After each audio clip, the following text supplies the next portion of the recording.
చాలా తక్కువ సమయంలో ఒక విషయం చెప్తాను. ఏంటి అనంటే క్రిమినల్ ట్రైబల్ యాక్ట్ అని అన్నారు. సరే, ఈ దేశంలో జోగిని వ్యవస్థ అని ఒకటి ఉండేది.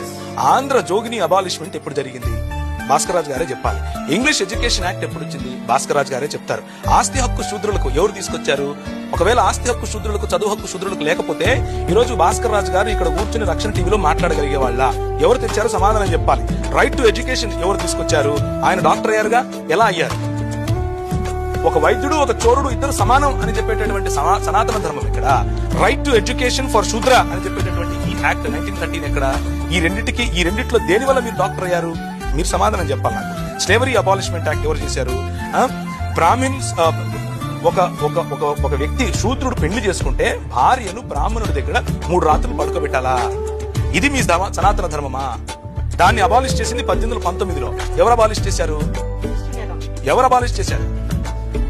1830లో హ్యూమన్ సాక్రిఫైస్ అబాలిషన్ యాక్ట్. అంటే మీరు నేను ఈ రోజు బ్రతికున్నాము అని అంటే, వాళ్ళు చంపకుండా మన తలలు తెగకుండా ఉన్నాను అని అంటే ఆ రోజు తీసుకొచ్చిన యాక్ట్ కదా. Non discrimination act 1833.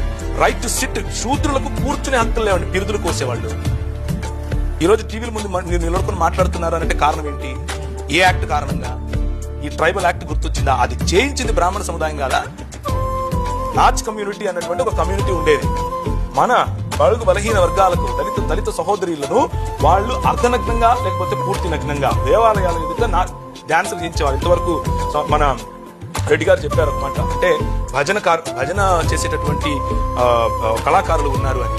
వీళ్ళను కూడా ఎవరైతే నాచ్ కమ్యూనిటీగా పిలిచారో, దేవదాసి కమ్యూనిటీగా పిలిచారో, జోగిని కమ్యూనిటీగా పిలిచారో, వీరిని ఉంపుడు గత్తెలుగా ఒక పక్క చూస్తూ, వీరు పెళ్లిళ్ళు చేసుకోకుండా పిల్లలు కనాలి అని చెబుతూ, కాదు వీళ్ళు కళాకారులు అని పేరు పెట్టి వారి కోసము దాన్ని ఏమంటారు, హైకోర్టులో పిటిషన్ వేస్తే కొట్లాడుతూ ఉంటే, ఈ సనాతన ధర్మ సంరక్షకులు వచ్చి ఏమంటారంటే ఇది మా సంస్కృతి అంటారు. ఏదండి మీ సంస్కృతి? మా ఆడవాళ్ళను అర్ధనగ్నంగా చేసి నాట్యం చేయించడం మీ సంస్కృత? అది కాపాడటం కోసం మీరు నిలబడతారా? దానికి వ్యతిరేకంగా పోరాడితే బ్రిటిష్ వాడు క్రైస్తవుడైపోయాడా?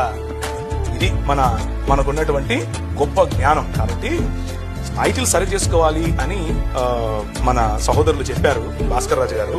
నేను కూడా ఒప్పుకుంటున్నాను. ఎందుకు అనంటే, టైటిల్ సరి చేసుకోకపోతే సనాతన ధర్మం చేసింది ఏమీ లేదు అని తెలిసిపోతుంది.